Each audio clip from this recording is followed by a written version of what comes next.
being in present time? I'm Mike Costello, and I'm here with Dr. Ivers Freelander, and we'd like to talk to you in the next few minutes about living in present time, the importance of being in the moment. In New Thought metaphysical philosophy, we teach often that we need to live in the now. Living in the now means being aware of the present moment, acknowledging where we are, acknowledging the circumstances and situations of our life, and moving from the point of where we are to the point of where we need to be. And so all of us are challenged to be in the present, to be in the present time, to be in the present moment. And I guess that's a great challenge for all of us because we spend so much time thinking about the past and the future, don't we, Iris? Yes, we do too much in the past and worrying about the future and grieving about the past. If we can keep our consciousness in present time, we're doing ourselves a favor. And we also stay healthier and happier and stronger. We stay mentally more stimulated because if we spend our time in regret, it's so futile. Mm-hmm. And when we spend our time in the present moment, we're able to deal with the challenges of life Yes. that are presented to us. And those are really the lessons that we need to learn, aren't they? Yes, and it's acts we need to perform at that given time, because if we're just worrying, as we said earlier, about the past or worrying about the future, then our consciousness is not in present time. And we have a specific amount of energy that we can use at present time. So if we put that energy one place or another instead of in present time, then you can actually measure that. It's measurable. That's an important concept, and we should Yes. talk a little bit about that fact that our energy is a resource, isn't it? Yes. And of course, one of the things that we believe is that all of life is energy. That Yes. all of life, we say so often, is vibration. But Yes. scientifically, we know that life forms are filled with energy, and that each of us do have only so much energy, and where we spend our energy will determine the quality of our life and whether or not we're weary and worn out before we use the energy that we have to deal with the reality of life today. We did a recent program and we were talking about hurt feelings.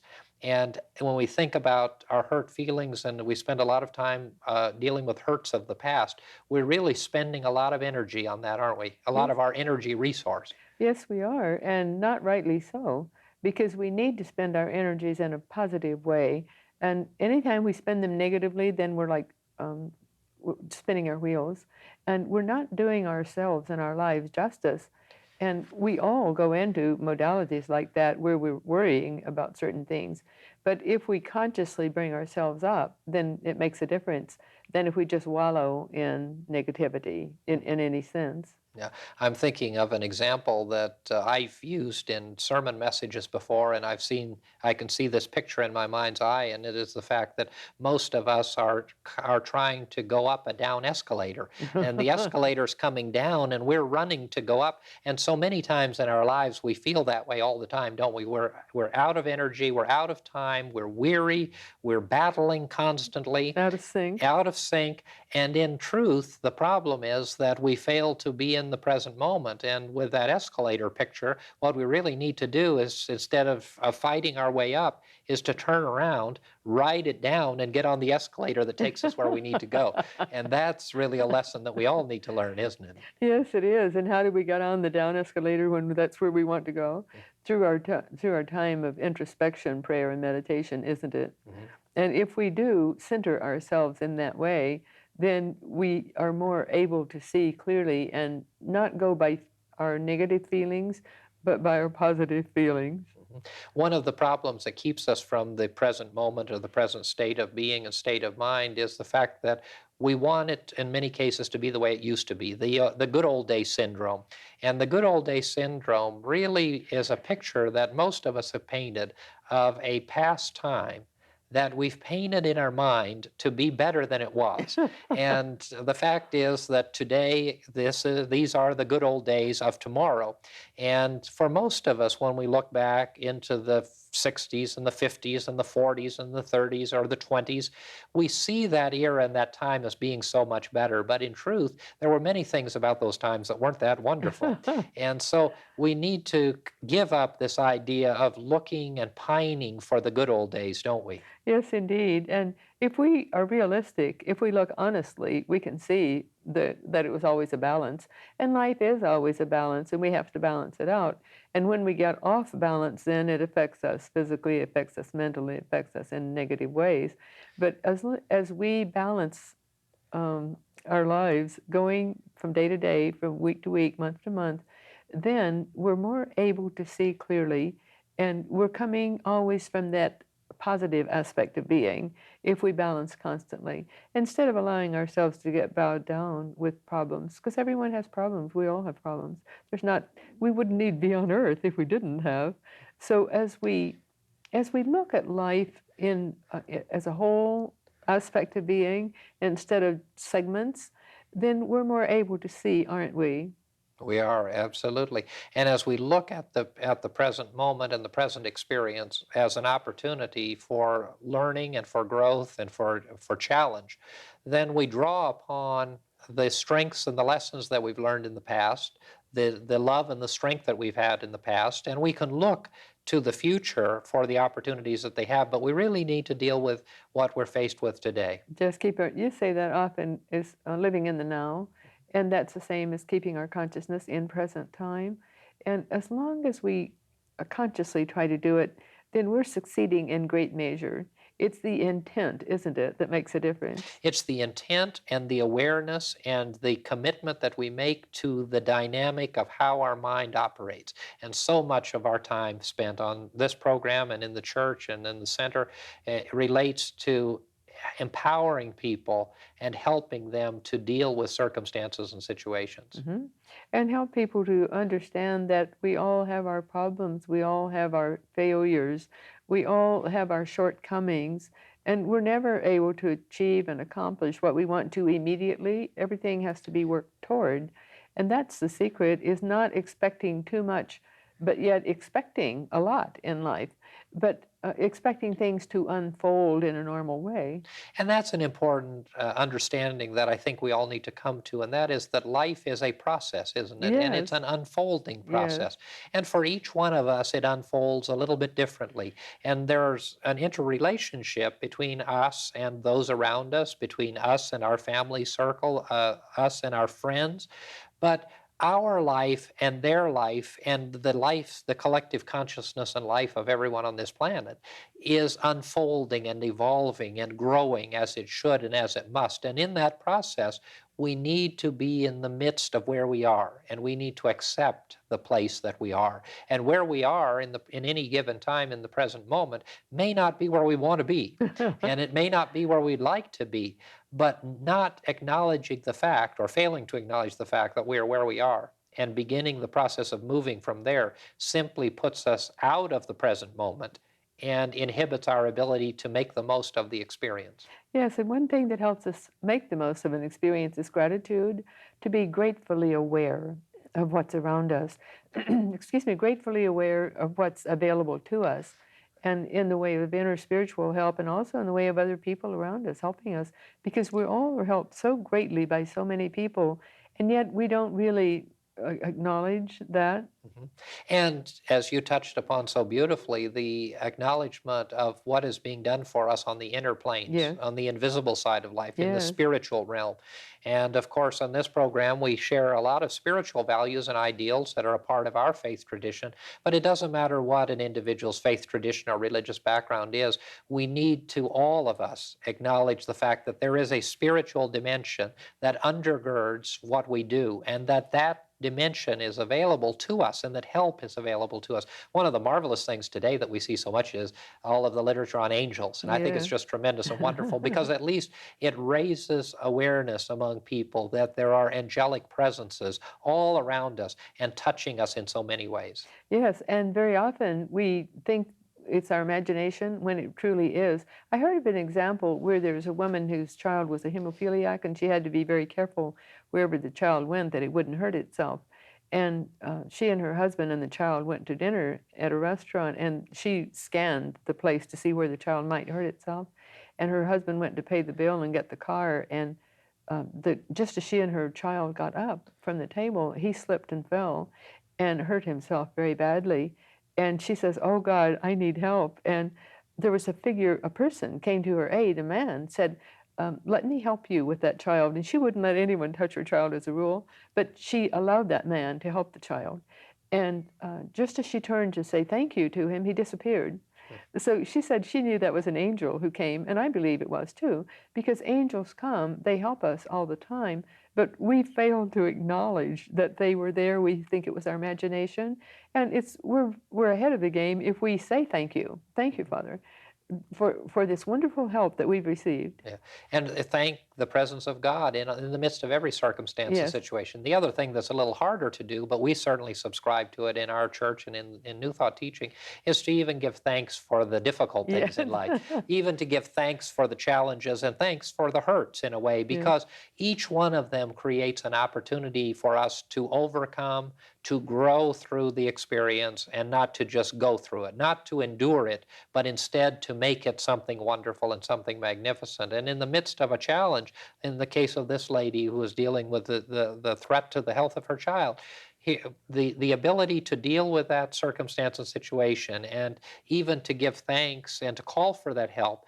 And we don't know why the circumstance took place. We don't know why many things happen, but we know that we can always give thanks for the ability for these experiences coming into our life, for our ability to cope with them, for the presence and power of God and the other side of life helping us, and for the fact that we will overcome these issues.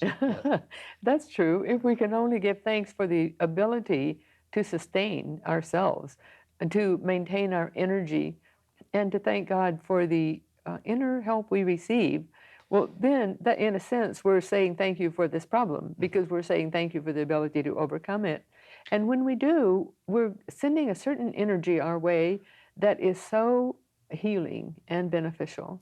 And that's key too, and we want to touch upon that. And that is by living in the present moment, we Yeah. are constantly accessing the healing presence Yes. and the healing of our needs. And whether our need is physical or spiritual, psychological, emotional, material, all of these things, all of us need the ability to heal ourselves. And that healing process, as I read somewhere recently, was pointed out to be a process rather than a destination to which we're trying to arrive. So this issue of health at all levels, and of healing as a constant unfolding process of our lives, is just fundamental to living in the present moment, living in the now, isn't it? Yes, it is. And what you just said about the process is so remarkably important, because as we accept it as a process, then we don't expect immediate results, and we are enjoying then what we see unfolding. And life is meant to be enjoyed, Yes, isn't it? yes. And we are meant to live in the present moment and to live in a state of joy and happiness and be empowered in the circumstance and situation that we find ourselves experiencing at any given time. We'd like to pause at this point in the program and offer you some literature that will be helpful for you to use in your study at home of the truths and teachings that we're sharing with you in this program. We would like to give you the opportunity to explore and discover in your own home the new thought teachings that this program is sharing with you by sending you a free copy of one of these booklets. Simply address your request to Confident Living at P.O. Box 7726, Long Beach, California 90807. Whatever your dream, whatever your vision, you can reach it through confident living.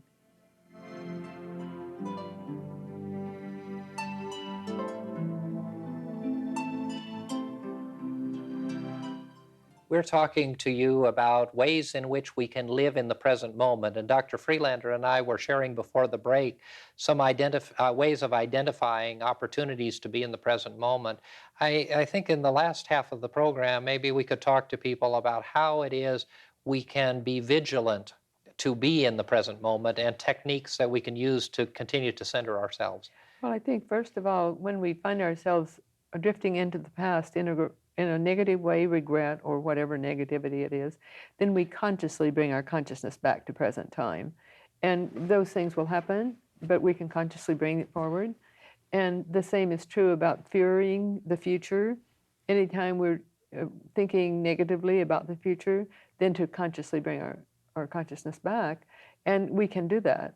Consciousness is a dynamic issue, and we do a lot of teaching about consciousness at the church and in this program. And of course, you and I have spent our lives teaching consciousness and conscious awareness. And I think as we move into the 21st century, the issue of consciousness is going to become paramount in teaching, both in psychological circles and in spiritual circles. And the issue of consciousness has to do with the dynamic of the thought process, doesn't it? Yes, it does. And the thought just occurred to me, Dr. Costello, that we live in a state of mass consciousness, and how we allow the mass consciousness to impact on our personal consciousness is a choice that we make. And we can just, it's like when we wool gather, when we're daydreaming, it's good to daydream occasionally. It's good to allow our children to daydream. But on the other hand, if we overdo that and allow the energies just to impact on us without our guiding them, then we're more apt to wallow in the negativity. So if we can remember that there is a mass consciousness that surrounds us, as if we were just like the air surrounds us, or the waters surround the sea life. So if we can remember that and think of it and meditate upon it, then we'd be more apt to be able to keep our consciousness in present time, because that would be our intent. And isn't the intent that always makes the difference? It is always the intent. And amazingly, for many of us, we don't have any conscious intent. We allow our mind to float, if you will, or to move at random from place to place and time to time. One of the examples that I give often when I do my lectures at the church, as you know, is I remind people that within the congregation, there are very few people that are there at that present moment, because most of us sitting through, and my messages are only 10 or 15 minutes long, but during this 10 or 15-minute presentation of my message, people aren't going to be, for the most part, aware of what Mike Costello is saying during that whole time, although I think they would benefit if they were. But their minds are thinking about things that they didn't do this morning, or where they're going to go to lunch. Or we constantly fail to shepherd our thinking, and our minds flow kind of fluidly. And that's not bad, and we certainly need to allow our minds to flow in this normal process. But we also need to understand, as you said a moment ago, that we have an obligation to shepherd our consciousness and shepherd our thinking, and that we need to constantly be aware of the importance of bringing our thoughts back to the present moment, bringing ourselves back to where we are. And I think nowhere is that more important. Of course, it's not as important on Sunday morning, I don't think, as it is important when we deal with our children, when we deal with those who are important to us, those whom we love especially, and to be in the moment with them when we're communicating with them. And so often we fail to do that with our children. We fail to listen to them. We fail to put down our pen or our newspaper or the frying pan or the dust cloth. We fail to connect with the people around us. And that failure to connect with the people around us gives a message to them that, number one, they're not important.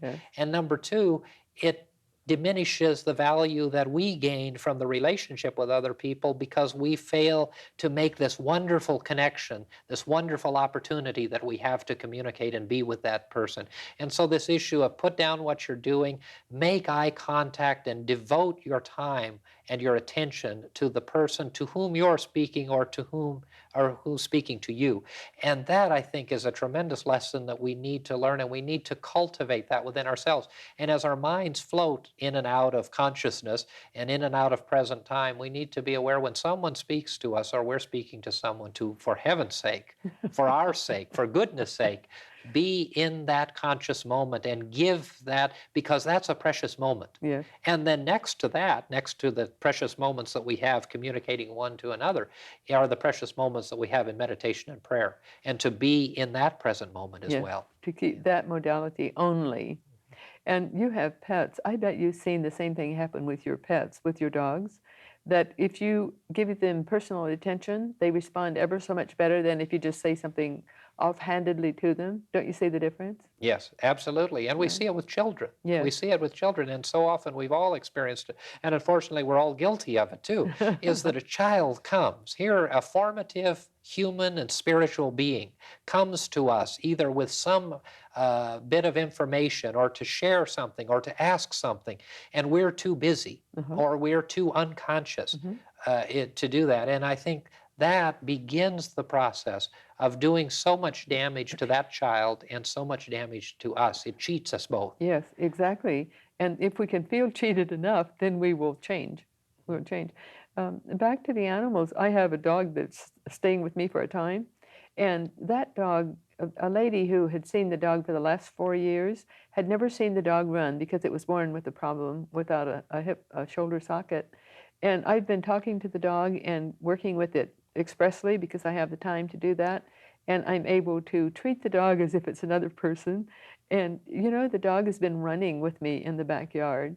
And the young lady who grooms the dog found tears in her eyes. She said she'd never seen the dog run before. And that's a good example of giving explicit attention. And it's only a little bit of the day that I give that dog. But when I'm giving it time, I'm giving it full time. And then when I'm around it, I speak to it in a normal tone of voice as if it's a person, and it responds. And they hear, they know, and they feel. And so it's a good example of how when we are when our intention is to help, then we really help. And when you're in the present moment, because you are in the moment, you are Yes. sharing the present time with that dog. Yes. You're sharing the present time, and you are sharing your love and your healing presence and your power Yes. and your grace and all of the things that come from you to that dog. And that's coming back and forth. And so that aspect of energy comes back into the Yes. equation, doesn't it? Because this is how you're spending your energy, and what a noble way to spend your energy. Yes, but it's relatively few minutes of 24 hours that I'm spending with that animal, with that dog. But yet it's responding because as you said, it's getting constant, unequivocal time and energy. And it is an energy exchange too. Just as you said, we have that energy exchange with the persons whomever we're dealing with or the animals. And so I gain from that dog, just as the dog gains from me. And the marvel of that is that you could just as easily, and I know this situation because we know each other so well, but I know that you're babysitting the dog, so to Yes. speak, for a Yes. temporary time. And you could just as easily provide that dog with wonderful shelter because you have a wonderful home and environment, good food, and pay no attention to the animal, and it would just continue to be as it was. And that connection and the present moment would never be for you or for the dog, because the dog would likely be thinking about where it used to be or where it's going to go in the future in Dreading. the thought process. You would be busy about your business of doing your church business and your counseling and your civic groups and all of the activities that you do. And the present moment would never have been experienced. Yes. And out of this present moment experience and out of this exchange of energy, so much love has come. And I guess that's what it is, isn't it? It's love. Yes, it is. And it's a love exchange because she obviously loves me and she's only been there a short time, but she's responding to the personal attention. And that's it. And you were referring to that in relation to children. It's the same idea. That dog, in a sense, had been institutionalized before it came to me for a time, not all its life. And when we think of children who are institutionalized, we see results always, and they were printed over and over, how institutionalized children respond so well. If someone just comes in and puts their hands on them for, let's say, 5 minutes a day, and they get this human feeling and the person looking at them for 5 minutes, makes a big difference. So if we can remember how we impact on the lives of others with those examples, those somewhat humble examples, then I think we are more kind and gentle toward other people.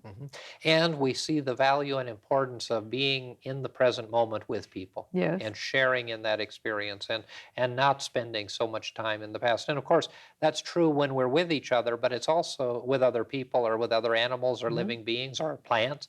But it's also true when we're alone, isn't it? Yes, it we is. need to be in the present moment. Yes, to be in the present moment helps us to nurture ourselves and helps us to receive. And again, there's that mass consciousness around us all the time. Some call it the global brain. And if we are, and we're always impacted by that.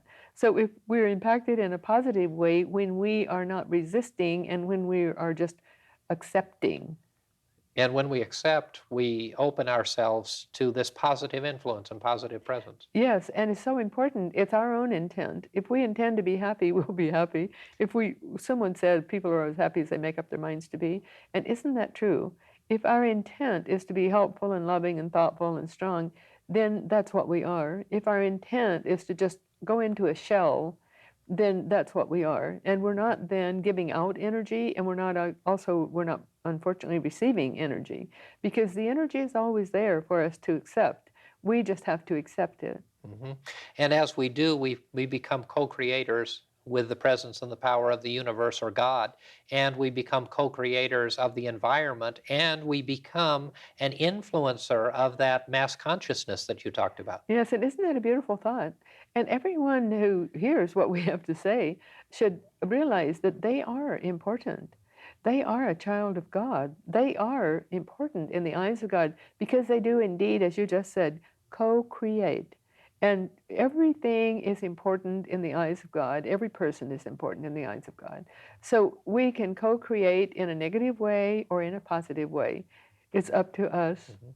And as we do that, God doesn't change. And that's Exactly. important and Yes. something that we teach a lot. Well, God doesn't change. That opinion doesn't change. We change our opinion. Exactly. God is love. And as God is love, we can reflect his love into the lives of others, or we cannot. It's our choice. Mhm.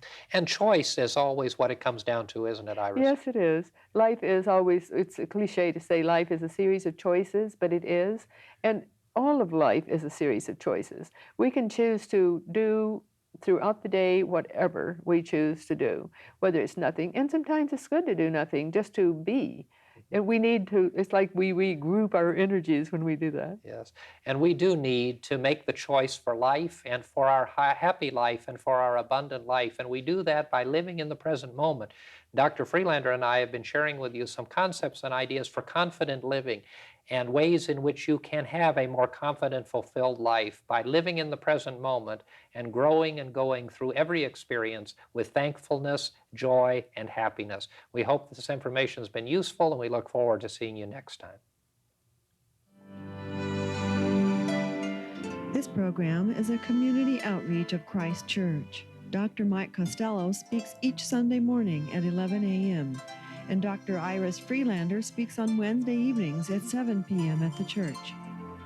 On Sunday evenings at 6 p.m., there is a meditation and healing service. Come and join us. You will be warmly welcomed.